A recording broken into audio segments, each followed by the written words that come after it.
Call of Duty Modern Warfare is the first Call of Duty game in years to get my blood pumping despite still ultimately just being another Call of Duty game. Here's why. Full disclosure, I hate this series.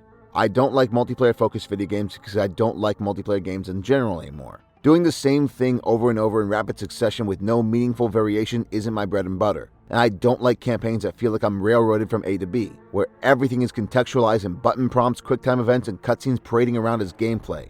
And while all of that stuff is still in this game, Modern Warfare 2019's campaign goes a pretty long way towards mitigating all the shit that usually turns me off from these games. As a matter of fact, I was genuinely surprised by how into this game's campaign I actually was. It plays like any other Call of Duty game, but there's a surprising amount of player freedom and tactical approaches to a number of shootouts. Many corridors are designed to give you a surprising abundance of breach points, giving you options anytime you die so you can jump right back in and do something else. Enemies themselves don't do anything to write home about, but the way these corridors are laid out give you all sorts of options to flank them from their corners or just blast these fools left and right. And I don't know if this is new or not, but the guns just feel so damn meaty this time around. They got a great sense of kick and really good sound design. We're just blasting away with even the most basic assault rifle just feels so aggressively gratifying. Gone are a lot of those sequences where you're just overwhelmed by enemies at every turn, shooting non-stop to the point of total meaninglessness. Most gunfights have a real sense of progression to them, where each group of bad guys you take out feels like it matters. Add to that a corner cover system and light breach system borrowed from Rainbow Six Siege, where you can press R3 to tilt from corners or blast holes into certain doors and walls to build vantage points. The latter doesn't get used nearly consistently enough for my liking, but it's better than nothing. The campaign sees you juggling between 2.5 different characters. Alex's missions play like your conventional runny-gunny Call of Duty affairs. Kyle's missions are a mixture of that with more covert, sneaky building breaches sprinkled in between. And finally you have Farah, arguably the game's main character, whom you only play as 2 times in the entire game and then again in your tired-ass non-final boss fight each of these games have always been plagued with. Her 2 missions range from a bit of puzzle solving, stealth takedowns, and your basic runny-gunny goodness. But what surprised me the most was how much more inventive this game's set pieces were than arguably any other Call of Duty game I remember playing. It's not just rail shooters, drone strikes, or token vehicle sections. You got a sequence involving exploding RC planes that you can use pretty much any time during that mission, even when your designated targets are destroyed, or a sequence where you gotta steal a gun having limited ammo and weak aim and gotta take out these 3 guys without being spotted after each kill. Hell, there's even a few honest-to-God boss fights in this game. There's an encounter with a sniper picking off your allies one by one, where you gotta account for wind trajectory to land your hit. There's an especially memorable sequence with a big Russian dude, reminiscent of David's boss fight from The Last of Us. You gotta sneak around him, find items to stab him with again and again and again, with the stealth action encounter really getting progressively harder each time you land a hit. There's even an encounter with a Juggernaut that feels like a proper first-person shooter boss fight, where your goal isn't just pumping him full of bullets, but using your environment to your advantage both to do damage and distract, on top of shooting relentlessly. See, it's the mixture of gratifying gunplay, semi-open firefights, stronger set pieces, and a few genuinely enjoyable boss fights that makes this game stand out in ways I didn't expect it would. And most missions, minus one, really don't feel like they overstay their welcome. The game's campaign has a nice blend of raw action, some pretty okay stealth sequences, and some of my favorite set pieces in the series. Overall, Modern Warfare is a refreshingly toned-down affair that never feels relentless to the point that becomes numbing the way every other game in the series has. And I appreciated the hell out of that because it meant the game wasn't a one-trick pony. It had the right amount of action, stealth, and more open-ended set pieces to keep my attention. And while the campaign is only 14 missions long, with most of them being missions you can blast through in about 20 to 30 minutes tops, minus one that dragged on a little too long for my liking, it also never felt like it overstayed its welcome. I got exactly what I felt like I needed to get from this game, and the only thing I felt I could have used more of was more boss fights like the Russian, the Juggernaut, or the Sniper. With a bit of tweaking to the overall campaign, Call of Duty can actually create a really entertaining campaign that isn't just popcorn fluff, meant to be consumed and then immediately forgotten, outside of 1 or 2 controversial moments, and don't worry, I'm gonna get to that shit. But as is, this game, to my surprise, really is a step in the right direction, as far as campaigns and overall gameplay are concerned. Like I said, Modern Warfare never goes over the top with the action, but it does just enough during the big skirmishes that things feel far more organic than they used to. I like when I feel like I'm the one accomplishing shit, instead of things just feeling like a shooting gallery, and the game's mostly good at keeping things grounded enough where I feel like I'm in control. That isn't to say it's great though. It's good, it's consistently fun, and during a few key moments, I was really into it. But unfortunately, there's still a lot that's just in one ear and out the other for me. Like I said, for better and worse, this is still Call of Duty. It shook off some of the shit I hate, but not all of it. Tons of missions still start with those prolonged tag-along sequences, where you're just being railroaded by your main supporting guy or gal until shit hits the fan. There's way too much of that contextual button bullshit, where all I'm thinking is what the fuck is the point of making me hold square and continue this cutscene? And with as overcrowded as a lot of missions tend to be, there's going to be a lot of times where you're shooting up your own buddies or civilians. And this becomes mildly annoying when you're constantly getting game over every time you kill the wrong person. It doesn't help that the bad guys don't look distinct enough to differentiate from regular NPCs. You might think, well, duh, that's the point. You gotta be careful not to confuse the two. And to that I say, well, the game ends if I do, so what's it matter? It's especially tiresome when a lot of times these motherfuckers are running into my bullets. And my least favorite parts of the campaigns were some of Kyle's breaching missions. Or more accurately, the quote-unquote controversial missions. See, here's how it works. You silently creep in through various apartments and investigate a series of rooms. Usually what happens is terrorists are hiding somewhere in those rooms and you gotta shoot them before they shoot you. It's a good idea, but wholly predictable, so any tension goes out the window when you know exactly what to expect and when. But as these missions progress, it's not just burly terrorists you're blasting, but also their wives as well. This is supposed to make you hesitate, make you not want to kill these women, but you're not given any other choice. And I didn't hesitate. I felt absolutely nothing, because the game doesn't do anything with that. Carl never once even comments on anything like, oh fuck, I just shot that kid's mother to death right in front of them. What the fuck have I done? No, like so many of Call of Duty's weaker moments, it's never dwelled upon. You're just on to the next railroaded segment. These sequences of the game weren't tense, difficult, nor did they evoke any sort of emotional reaction. I just felt bored if I'm honest. Fortunately, some of Kyle's later missions fare much better. Like one when you're breaching through a town to locate a target and gotta blast out the lights to stay out of sight from bad guys. This was actually a really good mission. It was inventive, the rooms had multiple ways in and out, and a really good escape sequence by the end. There's also a really great set piece where Kyle has to navigate a hostage to safety using nothing but security cameras and good timing. It's almost like something out of Watch Dogs and requires both being observant of your surroundings and being really responsive, because some enemy search patterns require you moving the secretary all around cubicles just to stay alive. Though I do wish that we got more than just one of these moments. See, one drawback to so many of these great set pieces is that they're all one and done. You only get one stealth boss fight, one conventional first-person shooter boss fight, one sequence where you gotta do any sort of real sniping, etc. And for a campaign this short, maybe that's not a bad thing to keep things varied and fresh, but the thing is, there are enough sequences I could have done without that repeat themselves time and time again.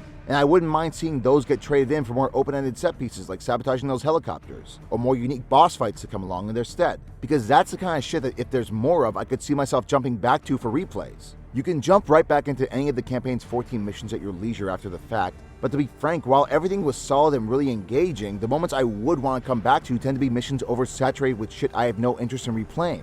I know this because the game glitched out during one mission underground and kept crashing every time I tried to pick up where I left off. So I said screw it, started the mission over, and sure enough, I was really bored. Maybe I could replay the missions on a harder difficulty, but that'll just make missions I enjoy well enough for their brevity more tedious, and that's not fun to me. I don't like when a mission takes me longer than I have to because I'm constantly dying. I'd rather spend 1 hour of gameplay trailblazing through stuff rather than getting hung up on any one segment. So all in all, the campaign went down pretty smooth for about 80% of the time. Everything works quite well. The level crashing bug only happened once during the Wolf Dens mission, and never again. While the campaign wasn't long at all, I felt it was as long as it needed to be. Though I do wish we had fewer Kyle missions and more missions with Farah, the one and only semi-interesting character in the whole game. Though I get ahead of myself there. The mechanics and set pieces were mostly all great. The level design mostly shows great improvement from previous games, and above all else, it was consistently fun. Some parts more than others perhaps, but at no point did I ever find myself saying, just fucking end already. Which is a lot more than I can say about another shooter I have on my review list. Of course, most people don't play these games for the campaign, do they? No, to them, it's all about the multiplayer.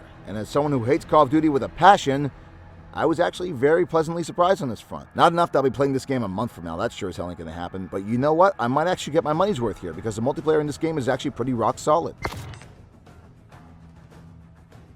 The multiplayer has just about everything you could ask for from a Call of Duty game. It has your typical run and gun team deathmatch bullshit, which, whatever. There's free-for-all, where it's you against the world, and to my shock, I was actually not dog shit here. Either I've gotten better at these games, or a lot of people I'm playing with sucked. One mode I remembered loving from some of the older games was Gunfight, and to my delight, it's back, but with a twist. Basically, it's 2 against 2, with a constantly changing loadout for both teams, with 1 life each and no health regen.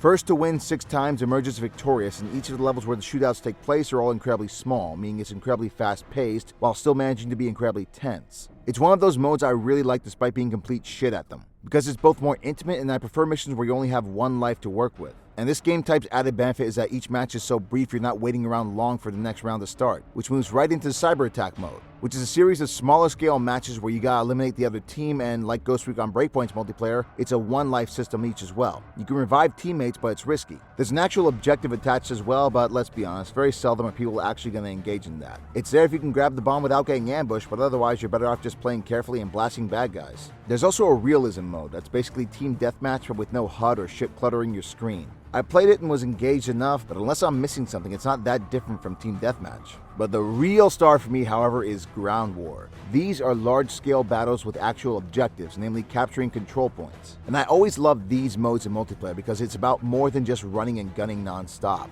You're actually working towards something, and the run and gun shit is merely in service of that. How many kills you end up with don't mean shit if you're not grabbing control points. And the beautiful thing is, like something out of a Battlefield game, you got tons of vehicles to work with as well. Be it doom buggies to run over motherfuckers with, helicopters to get from A to B faster, or goddamn tanks. The look upon me in despair vehicles. Seriously, these things are just delightful, and the game constantly responds them, so they aren't just out of the game once they're destroyed. Like my very first Ground War, I spent about half the battle just in a tank, capturing control points and killing everything that moved. Even the enemy tank that came after me couldn't stop me. I mean, someone on the ground eventually did, so it's not like tanks were indestructible, and they can actually go down really quick against other tanks if you're not careful, but when you're actually driving the thing or acting as someone else's gunner, you just feel like a fucking beast. And it actually works really well to suppress the enemy team. I was constantly shooting down their UAVs or support choppers whenever they turned up, and that was just as a gunner. When I play a multiplayer game, what keeps me coming back, for a while at least, is feeling like I have shit to actually do besides running gunny bullshit. And Ground War honestly could carry the entire multiplayer for me alone. The fact that this game does have such a robust multiplayer with healthy amounts of maps, several modes tailored to appease just about any preferred playstyle, and the fact that these modes are considerably different from one another is genuinely surprising. Because I remember a lot of past modes for multiplayer in Call of Duty just being variations of team deathmatch. But here, health systems, team sizes, whole new mechanics, these all get added into the fray, and it's honestly quite good. Hell, maybe even great. I say that because, end of the day, this is still a multiplayer game, and I will probably lose interest pretty soon.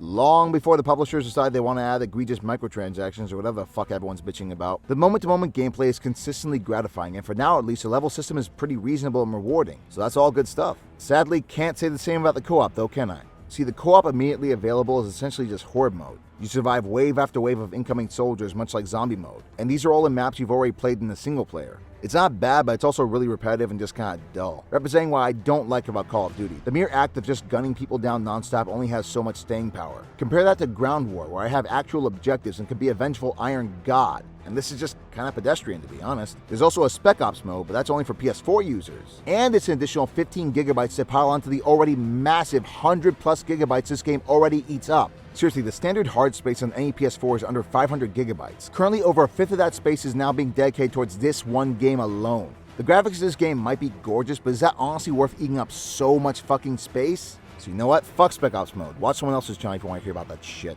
Which I guess means all that's left is to talk about just how badly this game wants to be Spec Ops aligned. Oh, I mean, let's talk about the writing. The premise is that a terror cell called Not Al-Qaeda is up to naughty things. The SAS works to stifle their attacks in the form of Kyle, an SAS operative under the command of Captain Price. Meanwhile, an American operative named Alex teams up with a rebel group led by Farah to both take down Not Al-Qaeda led by a man named the Wolf and the brutal Russian general Barkov. The plot was much more grounded than your typical Call of Duty schlockfest. Mainly it dealt with the horrors of biological warfare and blah blah blah. Honestly, I tuned out because most of this plot felt like a much drier, less interesting version of 24 in its weaker seasons. That's because the actual story and most of its characters bored me to tears. Besides Farah, none of these characters had anything resembling a personality. They're all a series of archetypes you've seen in these types of films and games time and time again, but with no semblance of originality or wit to them. Everyone is so fucking dry and boring, and the writing is so tame that I can't even extract any joy from bad writing. It's just so thoroughly bland. The only character with an ounce of personality is Farah. Her story is the most interesting, her motivations are the most immediately relatable and understandable. And to the game's credit, the war between her and Barkov is certainly more nuanced than you usually get from Call of Duty games. Barkov is a monster who just murders innocent women, children, and animals alike without a care in the world. He uses biological weapons on his enemies without hesitation, but he and his men do so because, in their eyes, Farah and her soldiers are all terrorists, killing his men even if they're the invaders. Please, she's just scared. Stand down. I know what she means. Do you understand why we do these things? They hang because they killed our soldiers. Now look at them. This country is a breeding ground for terrorists. I am here to bring law and order to this land, and no terrorist thief will harm my country. I will protect Russia. Barkov thinks he's bringing order, and he looks down on Farah with seething hatred. So much so, in fact, that playing this game, one thought kept entering my brain.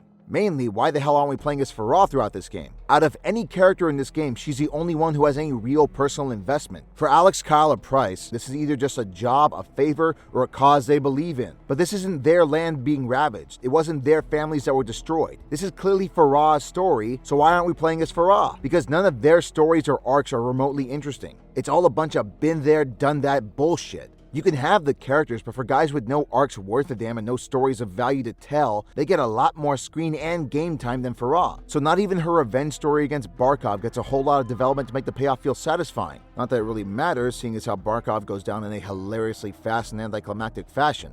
So the plot is boring, the vast majority of characters are just as boring, and the only character worth a damn gets shafted in favor of everyone else. That's about what I expected going into this game, and if I cared about storytelling in AAA video games, I probably wouldn't have even bothered picking this game up. And to be blunt, I wasn't going to initially. I have no interest in this series anymore because it's kind of antithetical to what I seek in video games. But going in, I remembered reading that this game was much bleaker and darker than most of the other games, taking the series into more realistic, more uncomfortable places. And when the reviews came out, many called the game's more mature storytelling dark, graphic, and uncomfortable. Some saying the game really shows you the horrors of war and all that jazz. So this eventually piqued my curiosity enough to bite the bullet and pick the game up a day before launch. And having played through the entire campaign, I am not impressed. This game honestly feels borderline trashy. It wants to really throw the horrors of war in your face at every turn. In predetermined moments when explosives are used, you see people writhing and cooking alive. On 2 occasions, a child dies off screen, and Farah has a huge beef with anyone who uses biological weapons because her village was ravaged by one, and the entire flashback mission that takes place in is essentially a railroaded sequence of misery, where we see men, women, and animals gasping their last breaths in horrible agony.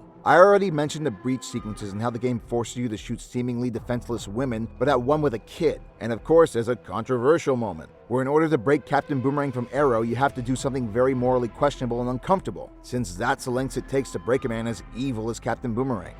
But who gives a shit? This game is so overt with its intentions that it borderline feels like satire. It's trying so fucking hard to be as uncomfortable as possible, and yeah, visually all this stuff is perfectly dark, but it all falls so flat that one wonders why they even bothered. Like I said at the start of this, Modern Warfare wants so badly to be Spec Ops: The Line. In fact, that opening feels like a diet version of the phosphorus scene from that game. But the thing Modern Warfare forgets is that Spec Ops took the game to uncomfortable places with a very clear-cut point, both narratively and on a meta-narrative level. No act of horror was just glossed over. Every terrible thing that happened in that game you felt, and it weighed on you as it did Walker. None of the dark shit in Modern Warfare has that kind of weight, and largely because the point it's trying to make is war is bad, biological weapons are bad. And come on, did we need fucking Call of Duty of all things to spell that out for us? Because that's literally as far as his commentary goes. It's not trying to make any point beyond this stuff is bad, it's just like no fucking shit, game. Buried beneath the cookie-cutter characters, toothless mature moments, and who gives a shit plot, there is a potentially good story here. With a story focused almost entirely on Farah's journey instead of oversaturating an already short campaign with cardboard, there was room to do more with the neither side is right or wrong storyline. Because that's the honest truth of most conflicts. No one is ever the villain in their own story. But when that side of things is constantly getting sidelined in favor of more dime a dozen bullshit, then it's really hard to get the mileage needed for any one story to feel genuinely well developed. I didn't even think Farah was that great a character. She could be, but like everyone else, she doesn't get nearly enough screen time to go beyond just being rebel leader on the mission. And despite making strides on the gameplay front, when it comes to the story, Modern Warfare doesn't do nearly enough. Sure, it has shock value, but no substance to stick with you once the shock wears off. And for me, it didn't even shock in the first place. And true to form, all the villains are just as boring. They're dime a dozen cardboard cutouts of bad guys, all of whom are taken out in cutscenes parading around as gameplay as opposed to, say, any sort of boss fight. Unless you count chasing Captain Boomerang down a street where everything is entirely predetermined and your actions have absolutely no impact on him being captured as a boss fight. I like the act of playing this campaign, but I enjoy it in spite of its misguided, boring-ass story, not because of it. Look, let's be real, modern military stories are inherently dull. They're always incredibly dry affairs, and the bad guys are always after some variation of the same shit. So if the Call of Duty writers genuinely want these games to be interesting, then there needs to be a focus on character, having a compelling protagonist in pursuit of an equally compelling antagonist. What's interesting about Captain Price besides looking like young Daniel Day-Lewis, or even Barkov? The guy might see himself as a hero, which could have made for a real interesting back and forth between him and Farah, but he's barely in the game, so who gives a shit? Ultimately, Modern Warfare's writing is paint by numbers. It has some potentially interesting ideas, but it's let down by trying to do too much, and ultimately oversaturating itself to the point where its story does absolutely nothing of value. It fails to deliver on any remotely interesting or memorable characters. It fails to tell an interesting or unique story. And it fails twice as hard at trying to have any sort of profound message. So while its realistic elements may succeed at keeping the game more grounded, it sure as hell doesn't make for any more interesting storytelling. In the end, I was surprised by how much fun I had with Modern Warfare. For as dime a dozen as first-person shooters have become, few feel as gratifying as Modern Warfare. I thought its story sucked, but the vast majority of the campaign was so much fun to play throughout that it honestly didn't matter to me. And for someone who doesn't like multiplayer games, I have to admit, there's a real appeal to the variety that each mode within this game has to offer. I don't like run and gun repetition, but I do like wide-scale battles with objectives and tanks. Did I mention I like tanks yet? I don't know what the future of this game has to offer, and I damn sure won't be playing it in November since that's when Death Stranding comes out. But the honest truth is, as someone who generally despises the Call of Duty franchise and everything it represents, I don't think I've had this much fun playing a Call of Duty game in years. Like realistically, for someone like me, it's not gonna hold up too long, but for as long as it does have my attention, I'll be enjoying it every step of the way. And if you're a more active Call of Duty fan, I guarantee you'll have a really great time with this game. And so my final rating for Call of Duty Modern Warfare is a 7 out of 10. I went in morbidly curious, expecting to hate this game for just being another Call of Duty game, and while it is ultimately just another Call of Duty game, it's one that reminded me that these games can be really fun. Not invigorating and electrifying the way some other games in my review list are, but just immediate, accessible, and gratifying good old-fashioned fun. What more need to be said? Anywho, those are my thoughts on a game that took me mostly by surprise. If you like this review and are curious to see more, like, subscribe, and call me a dirty girl. And if you didn't like this review, call me a dirty girl anyway. Whatever your thoughts, let me know in the comments. Next on the agenda is MGS5, The Phantom Pen, and or Ghost Recon Breakpoint, whichever I finish recording my voice track for first. Anyway, thanks for watching. Also, it's nice seeing Deborah Wilson still getting work all these years after Oprah. Philip, you have sorely disappointed me. Please open, please, not my head, not my head.